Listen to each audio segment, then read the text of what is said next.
Hey there friends, fans, and collectors. Welcome to another episode of Binary Sunset Review. It's been a long time since we saw each other, but I'm glad to be back again. And look at all the goodies I've acquired in my absence. Let's get going. Commence primary ignition. I've been on a journey for quite some time. I've missed you all. I hope you've missed me too. But most off, I've missed talking about Star Wars products. And there has been so much stuff to talk about. I can't wait to jump into this. On my trips, I definitely stopped at Disneyland, and I, for the first time, took a trip to Galaxy's Edge. I picked up some pretty great souvenirs along the way, and I'd love to get talking about them and my experience. But also on the road, I found the Blue Leaders Target exclusive Antok Merrick's X-Wing, and I am so excited about unpacking this thing. I'm going to get right into a review of this.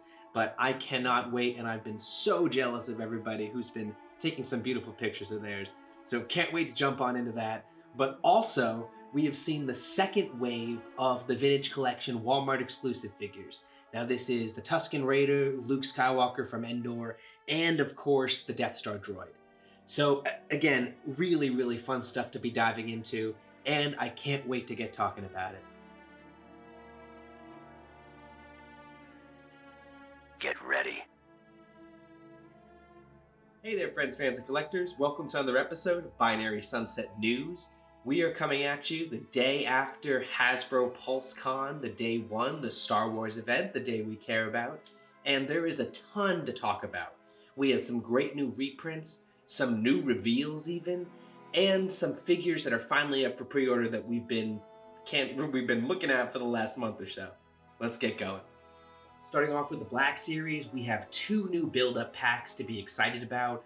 One is a Target exclusive, and that is the Mandalorian build-up pack from Kryze. And then the next is Cobb Vamp. Build-ups are great. They give us more accessories, more added detail to the figures that we love. Unfortunately, we know these are going to come with the price hikes that we've been rumored about hearing. So they used to be around like $30. They're probably going to be around like $35 now, which is meh. But these two figures really, really do look like a lot of fun. Of course, the Target one is with the Mando on the ice planet with an ice spider that they said was quite posable also. Looks pretty neat. But moving on down the list, we have some other Mandalorian Black Series editions. We have robed Boba Fett as he was seen in the tragedy, and he comes with Gothy stick, his rifle, and all that soft goodness. He looks really, really neat. These are not up for pre-order yet.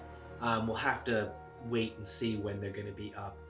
All retailers should have Boba, as well as the next figure, which is Miggs Mayfield.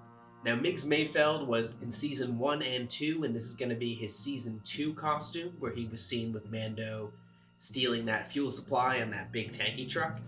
That'll be a fun figure to take a look at. His helmet is removable so they can take advantage of the face sculpt, which is nice. Other than that, it seems to be just the driver body that we had seen previously this year. Now, the next three items come out of the Disney parks, and I'm pretty sure that they're mostly going to be parks exclusives. And these are the packaged Black Series figures, starting out with the First Order set, which, you know, the droids look cool, but the First Order's pretty crappy, so nah. But the next two are actually really, really exciting. It being the Droid Depot set, which comes with a bunch of really, really great droids. We have a BD-1, a Pit droid, Boba Freak in there too, as well as a BB droid that was seen in the Resistance. Moving on, we have another new set, which I really hope someday we'll get a 375 scale version of this, but it is the Galactic Creature Set. Now, this includes a Mynock with a flight stand, two different Colopian monkey lizards, porgs, of course, and that new cute little Eevee animal from Fallen Order. I forget what it's actually called. But these are great. They're going to be in the 6-inch scale, and I really hope we're going to see a 375 version of it someday down the road. Now, continuing to move on, the next Black Series item we have is Leia Organa's lightsaber. This lightsaber was seen in the flashback training scene in Rise of Skywalker. It's pretty cool. It looks pretty flashy, very neat. we had previously seen this as a Disney Parks exclusive, so it's nice to be adding that to the Force FX lightsaber collection. The Pulsecon exclusive for the Black Series this year was a Trapper Wolf figure. This figure is a really, really cool creation of Dave Filoni's cameo in The Mandalorian show as the X-Wing pilot. So it's a really, really great figure. Just like last year's Mandalorian Armorer, it comes with the special boxing that is the black and white Black Series boxing with the fold-out part and extra accessories. It's pretty neat. I love that they're doing these Star Wars creators as figures. We all know last month we saw a George Lucas and Stormtrooper disguise. I unfortunately missed the pre-order on that, but I really, really like the idea of immortalizing some Star Wars characters in real life in the figure line. There is also that cantina that we've been seeing in pictures for a while. It's priced at like $110, comes with 4 figures, and you gotta buy 2 to get the whole entire cantina scene, so who knows? I didn't pick it up, but it looks pretty cool. If it was in 3/5 scale, I'd really, really debate it, but you know, it's in Black Series. Moving on to the Vintage Collection. Now we got some really, really amazing Vintage Collection releases. We of course got that Emperor on his throne room Pulsecon exclusive that we've been seeing in pictures that have been leaked for a month or so now. Truly a great piece. It comes with the steps, his throne chair, lightning hands, angry face, obviously. But they also went into more depth about the packaging, how much thought went into it, and the fact that when displayed, you can have it as the clear sky or the mid-Battle of Endor sky. So I love the amount of detail they're putting into these, both in and out of packaging, and it's great to finally have that up for pre-order. Moving on down the line, we have some reprints. Now, these reprints are some figures that were released about a decade ago, and they're really, really popular out there, and it's great to see them just revitalized with new face decos, added articulation if they can, and just pristine card backs once again. So this wave of reprints is all Jedi. Really, really amazingly cool, starting off with little baby Padawan Anakin Skywalker with the training droid and the head guard. Neat figure. I never got my hands on this one, so I'm really excited to be getting it with the secondary lineup with the real face looking design. Moving on down the list, we have Mace Windu. Now this is Mace Windu from Attack of the Clones, I believe. The great card back of him charging at Jango, the beautiful purple lightsaber, and that big flowing soft goods cape. I can't wait to get another Mace Windu to add to the collection. Next up, we're getting a Jedi Obi-Wan Kenobi. Now, it really is great to be getting a full bearded prequel Ewan McGregor Obi-Wan Kenobi again. You know, we got some of the great in armor, but it's nice to be getting his Just Jedi robe soft goods as he was seen in the first couple years of the Vintage Collection. Then, last but certainly not least, drumroll, because they are re-releasing the Clone Wars Ahsoka Tano figure. Now this is previously one of the most highest priced Vintage Collection figures out there, the original print. She's been immortalized, it's amazing, amazingly cool, and it's all especially great because we're going to have them be standing side by side to our Mandalorian end of the Clone Wars Ahsoka Tano. So it's cool to see the evolution of that figure. She's a real fan favorite, and I'm really, really excited that this reprint is coming back into circulation. On to new Vintage Collection. To kick it off, a couple months ago, we were treated to a Trooper build-up pack. Now, other Hasbro people have been seeing this like Marvel, and it's great to be finally getting this in the Star Wars catalog of figures.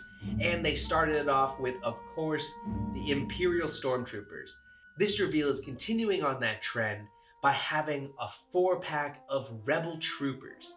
Now, these are fleet troopers with the egg heads, the DH-17s, as well as the heavy rifles. And just like the Stormtrooper, they come with a sergeant, and that guy being in some really nicely designed rebel-y khakis that is modeled after troopers seen in the Tantive 4 in A New Hope. So really great to be adding to this. I think it's great to have army builders like this, and I fully support Hasbro in doing this. And I love that they're listening to the community as we, kind of gush about how great these figure packs are. Moving down the list, we have the Navarro Cantina that was teased and leaked a little bit ago. It's looking really great. It's looking pretty fabulous. In terms of all these playsets that we've been seeing, honestly, a Cantina is one that I really can see myself playing with and staging figures in. I would love to put my clones in a Cantina. And they really put a lot into the deco of this one. It comes with bar stools, it comes with a lot of little bar-y accessories that you can stack and move around. Greatly designed, and of course it comes with a figure. I'm really shocked that it is a Death Trooper that's going in there. I guess they just, have so many of these Death Troopers, because this again is the same model that we saw originally in Rogue One. Then we saw in The Mandalorian, that was another carded figure. Then a carbonized graphite version of it. And now I guess we're getting a Navarro version of it. So he's coming with Death Troopers. Appropriate because this Cantina was the one that Moff Gideon shot up in the end of the first season with a whole row of Death Troopers. But really looks cool. I cannot wait to get this playset added to my... I tried to play down, but the more I looked at pictures, this thing really looks very cool. Next on the list, we see the 375-inch scale companion to the Mandalorian Kryze build-up pack. Now, this is a smaller version of the Ice Spider. Everything we're getting in the Black Series figure box is also coming in this Vintage Collection figure set. But we do get the beautiful deco and packaging that is known in the Vintage Collection. And just really cool that these are being added, these extra accessory packs. But they didn't mention on the live stream, and I have found out for us that this is a Walmart exclusive. So this has not yet gone up for pre-order. I haven't found it. I should probably double check. This has not yet gone up for pre-order as far as I can tell, but it will be a Walmart exclusive, and really super excited for this.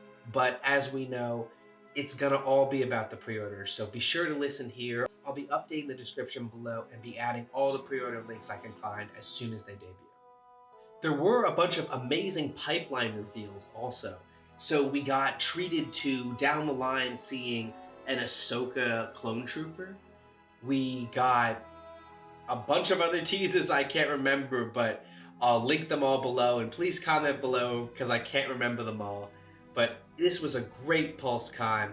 There's so much more to be seen in Pulsecon. This is just the Star Wars stuff, but they do have a whole nother day coming up tomorrow. That'll do it for this episode of Binary Sunset News. It's great to be back. As always, I've been Mike. Your likes and your views are greatly appreciated. Get ready. I hope you enjoyed. I hope you watched. I hope you're going to continue to watch Pulsecon tomorrow. Have a great day out there. Stay safe, stay sane, and remember, the Force will be with you. Always. I'm just a simple man trying to make my way in